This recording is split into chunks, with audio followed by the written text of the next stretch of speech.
proposed development in Newcastle's Hill area includes plans for 5- and 6-storey residential buildings, well and truly exceeding Council's height restrictions. But while it wants the proposal to go ahead, Council is reluctant to change the development control plan for just one development. Well, the options are, 1, to approve it as it is, 2, to rework the DCP, and that would take a longer process, and 3 is reject it. Now, somewhere between all those parameters, Council will have to make a decision. Lord Mayor John Tate believes the Council should ask for assistance from the Heritage Council before it makes its final decision. We need to get a balance between what the applicants are asking for and what the development control plan provides. Meanwhile, Council last night approved the demolition of a number of buildings on the BHP site, including the No. 2 Bloom Mill. We need to get on and see those buildings come down so that Newcastle finally loses that industrial image that it has had. In other news, Council was awarded a Keep Australia Beautiful Council Metro Pride Award for its renewable energy practices. Tanya Carlisle, NBN News.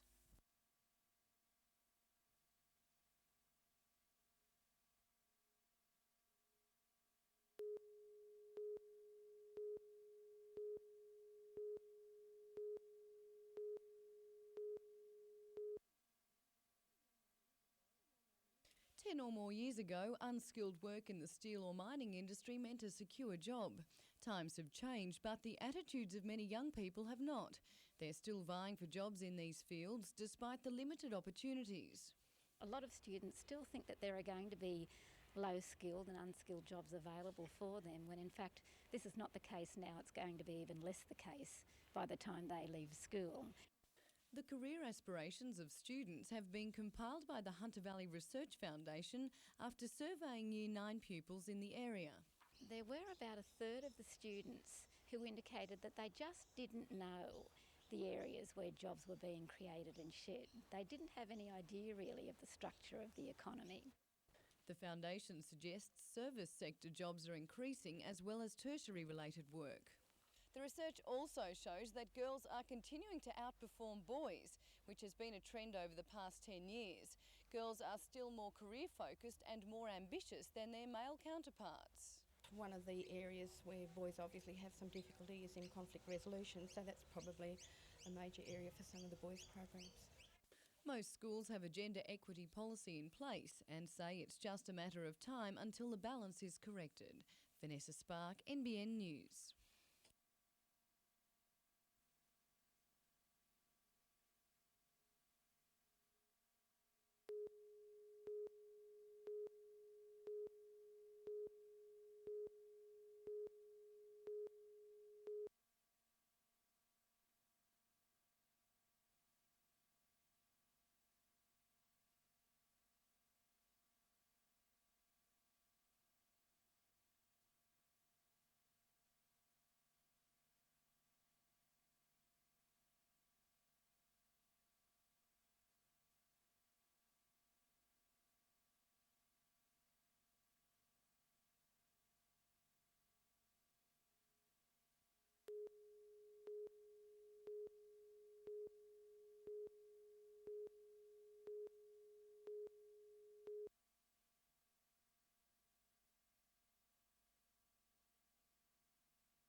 On average, it's 86% success rate. If we can get people to agree to come to mediation, then the chances are extremely high that most, if not all, of their issues of concern will be resolved.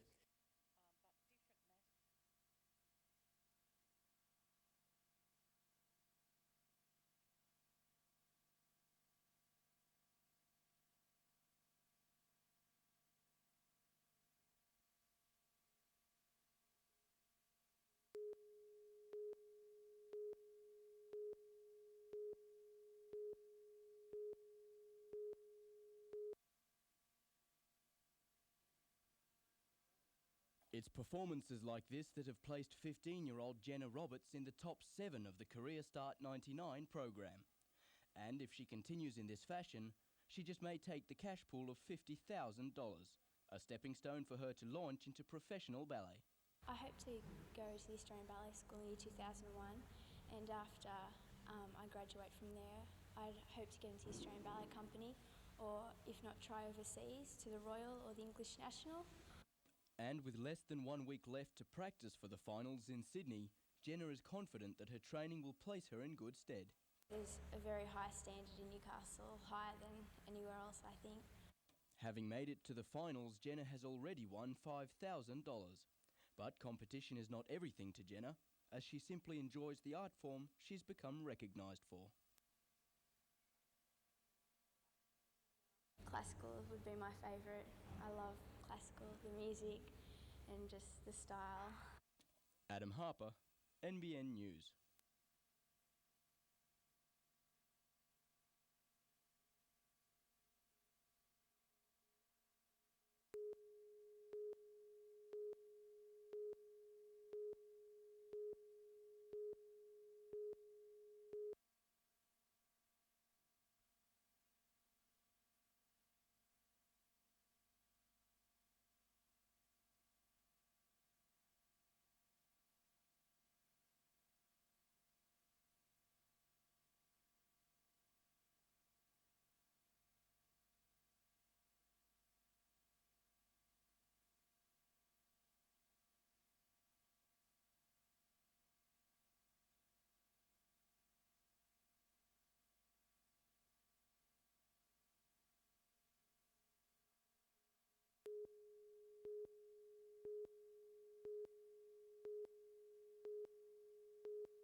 Derelicts, those less fortunate or just plain homeless, whatever you want to call them, people living on the street are a problem. Homelessness is a growing problem in Newcastle. Last year, 326 people turned up in Sydney whose last permanent accommodation was in Newcastle. In line with state government policy, Newcastle's proclaimed place is closing in February. There are transitional arrangements to take up the slack, but Rod Plant from the shelter organisation says more needs to be done. Unless you provide an alternative, you're going to find people sleeping in the doorsteps of shops. We definitely don't want that, but we believe the current system that runs the proclaimed place just isn't working. There's got to be a better system for everyone involved, for the businesses, for people in the city, and most importantly for those people who use their services. The Newcastle Homeless Interagency Network will build an action plan from the seminar it held today, but the question remains whether people are prepared to solve the problem. If it was your dad and he had a drink problem, would you like to see him left out in the streets? Or do we as a society have a compassion and a heart left, or are we just prepared to see people abandoned on the streets?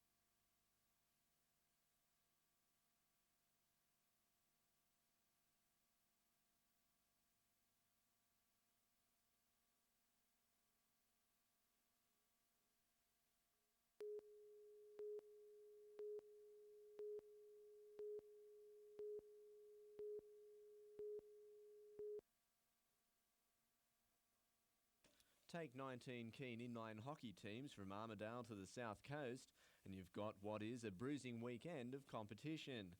It is, of course, ice hockey without the ice, but still with all the rough and tumble. Tempers can sometimes flare, but generally it's very well controlled and there's very few injuries. Inline hockey isn't only a fast sport, but a fast-growing one. Together, the teams will be competing for age division wins and points in the state league. Meanwhile, the backboards and floorboards were shaking at Newcastle Basketball Stadium today as hundreds of young female players took lessons from some of the best in the business. Sydney Flames players like Trish Fallon and local Susie Batkovich put the girls through their paces ahead of tomorrow's clash with the Dandenong Rangers. Colin Baldwin, NBN News.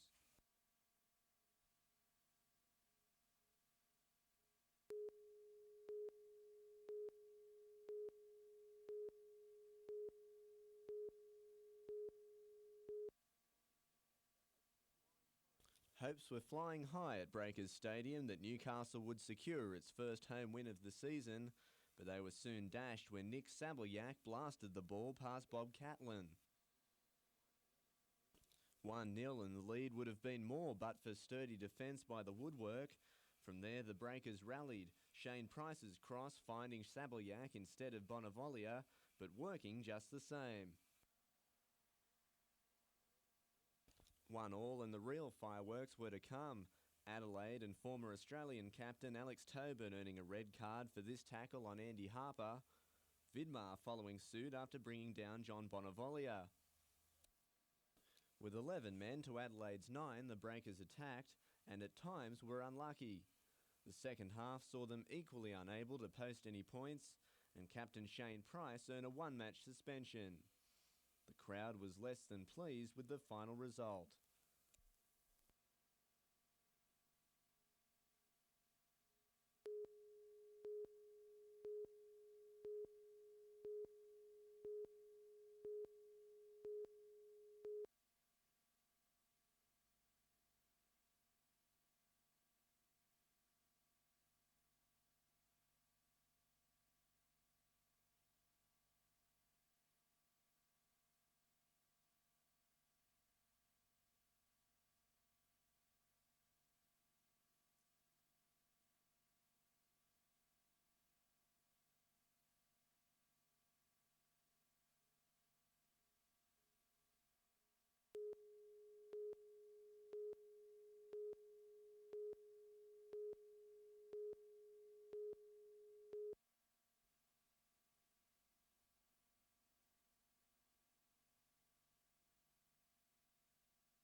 A near-capacity crowd filled the Broadmeadows Stadium for the history-making clash. It was clear from the start the game would be fast and physical between the number 2 ranked Rangers and the 4th-placed Flames.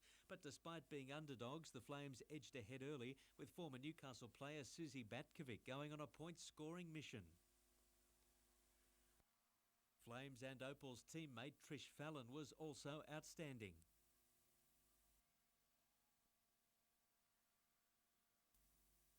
With the Flames ahead 50 to 32 at the break, tempers started to fray. Ranger Penny Taylor fell heavily, being carried from the court with a knee injury. Sydney continued to dominate the game till full time, winning 84 to 66. What an atmosphere. I thought we might have had a little bit more support, but I think we were called the Mexicans from south of the border, which is fair enough.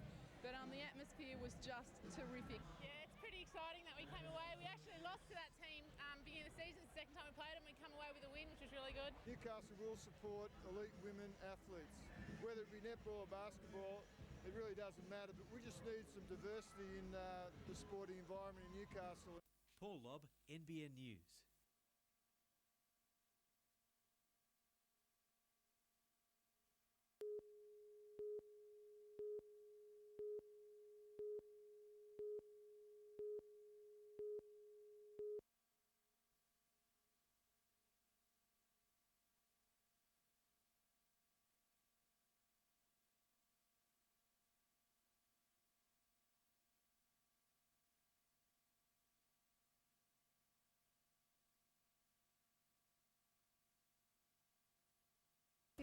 of the assistance we give is to children from sole parent families, and that's an enormous number. So that's why the focus is on children at Christmas time, and that's why we try and make it their lives a little bit more happy and to enjoy the spirit of Christmas.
Lined with rocks and sheer on one side, Cabbage Tree Island is steep as it is rugged.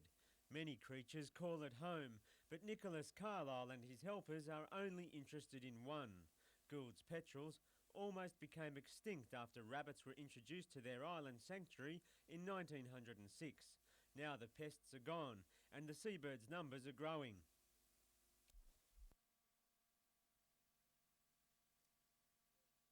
When Nicholas first started looking under rocks and palm fronds for signs of these crevice nesters during the 1992 breeding season, there were only 150 pairs left. But 7 years of nurturing and monitoring have seen numbers swell. A breeding pair of Gould's petrels have never even been filmed before. Now there are 750, with this season's figures still to come.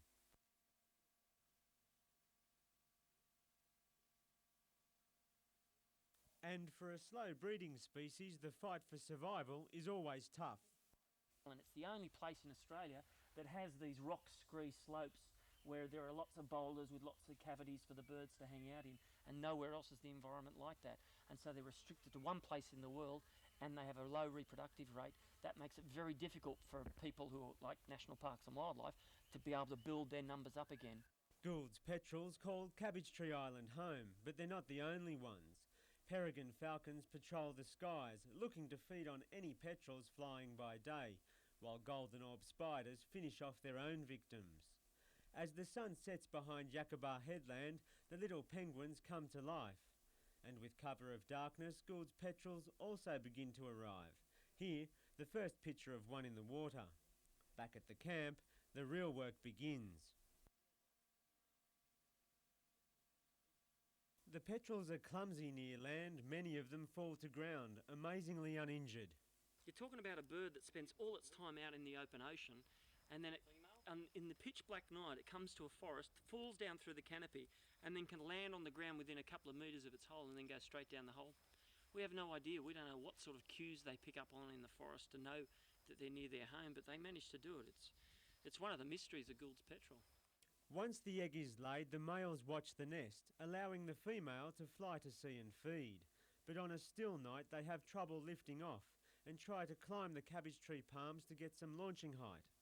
While national parks consider Cabbage Tree Island and the resurgence of Gould's petrels to be a jewel in its crown, these seabirds are 15 to 20 years from getting off the endangered list, leaving plenty of work still to do.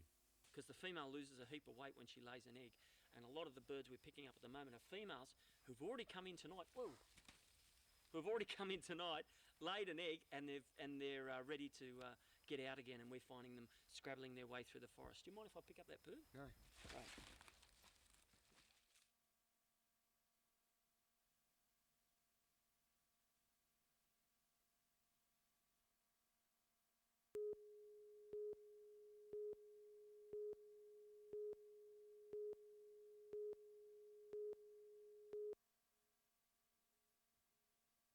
58-year-old Nolene Anderson was charged with the murder of her third husband, Bob Gross, in July 1997.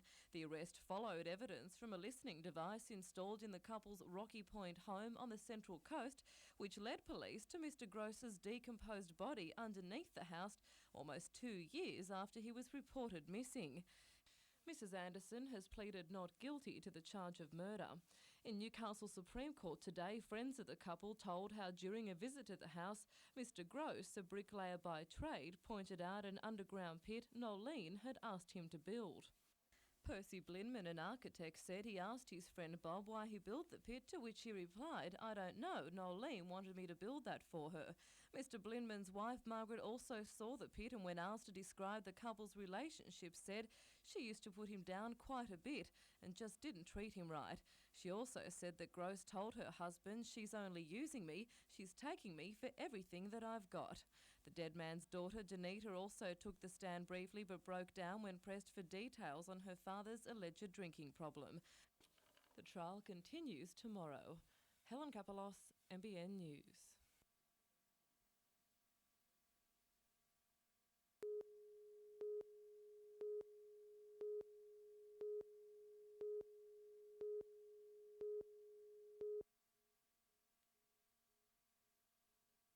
It's a call every mine rescue worker dreads. The real thing, men trapped underground and 4 workmates dead. 4 of the hunters' highly trained team members and specialised equipment were flown to Parkes by the Westpac rescue helicopter. This was a really good learning curve for us in as much as we had a fairly large amount of very heavy equipment that we had to transport and 4 personnel over a long distance. So now we've got a real good feel as to what our response times can be over that greater distance to other customers.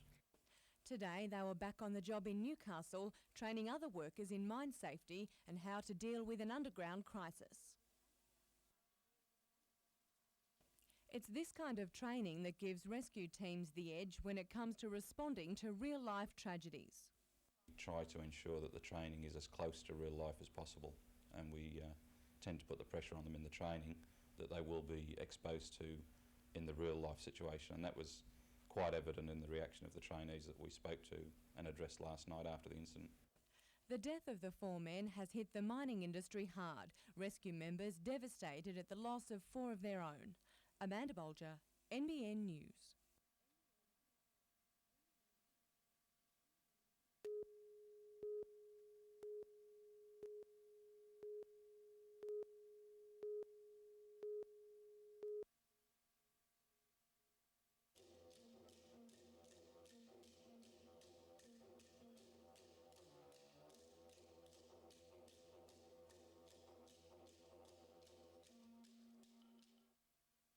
And so it's an opportunity for our people to access over 50 exhibitors today to lay down platforms for careers in the future and also educational outcomes.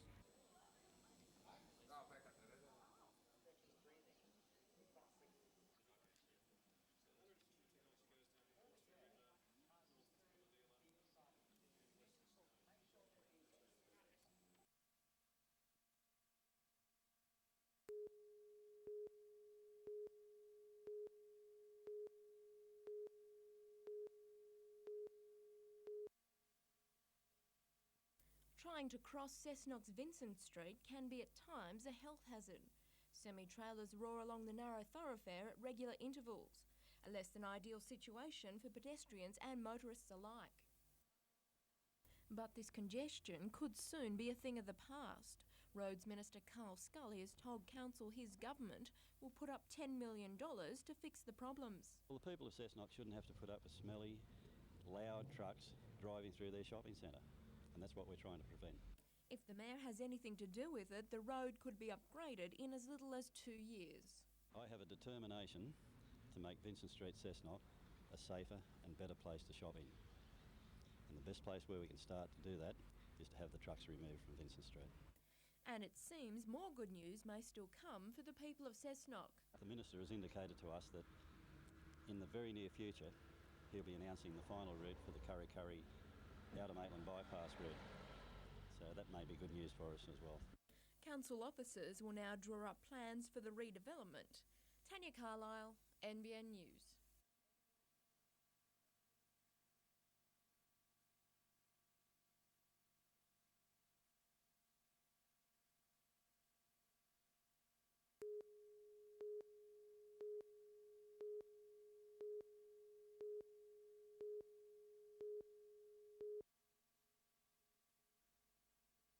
No longer can we blame the big Australian for the signs of pollution above the Newcastle skyline. These days the air is cleaner and the focus has moved to pollution from cars. In a bid to reduce the number of vehicles on the roads, Newcastle Council is encouraging alternative transport. We're looking at increasing public transport and looking at where people live and work and trying to create a city where we can depend less on vehicles in our day-to-day life. The move follows the release of Council's annual environmental report card. It shows land degradation becoming a growing problem along the western corridor near Minmai, where urban sprawl and new residential development in those areas is posing threats to those environments, particularly bushland and agricultural land in that area. On the upside, our beaches are still in good condition, although erosion continues to punish the coastline. Council vowing to put together a coastal management plan to alleviate the problem. Vanessa Spark, NBN News.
The home side started strongly at Bruce Stadium, Canberra consistently hassling the Breakers' defence. It finally cracked in the 24th minute. But after a string of disappointing results, the Breakers weren't about to lie down. Just before half-time, Mark Wilson's cross to Andy Harper yielded an equaliser. Michael Musitano's connection with the head of Glenn Moore wasn't as well received. And with a one-player advantage, the Breakers had Canberra on the run. John Bonavolia sealed the home side's fate in the 59th minute. Canberra later gave him some injury concerns for his trouble. But despite more shots from both sides, the scoreline stayed 2-1. The Breakers win earning them praise from Lee Sterry and respect from his rival coach.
When he's not busy building or tending to his garden with his family, Matthew Wilkinson, or Mr. November as he's now known, is busy shedding his clothes, all in the name of charity, of course. The fellow I work for, he declined the offer and nominated me without me really knowing, so that's how I was roped into it. But when Matthew decided to lend a hand raising money for much-needed electric beds for the local hospital, he had to get permission from his wife first. I said that was fine. If he was happy to do it, so long as I wasn't taking my clothes off, it didn't matter. 12 of Dungog's hard-working men volunteered for the task of pin-up models in the Men at Work Year 2000 calendar. The calendar was an instant success, especially among Dungog's womenfolk, as Mr. March, 40-year-old plumber Paul Robard, soon found out. I've had a few local ladies say to me that, well, I don't know, I reckon they need glasses, but they said I looked okay, I suppose. But it seems the barefaced cheek of the photos has put a few noses out of joint in the township. Well, there were a few who had been talking to me and they wondered why they hadn't been approached, and I knew that they'd been preening themselves prior to the photos being taken in the hope that they would. The calendars are now on sale for $10. Tanya Carlisle, NBN News.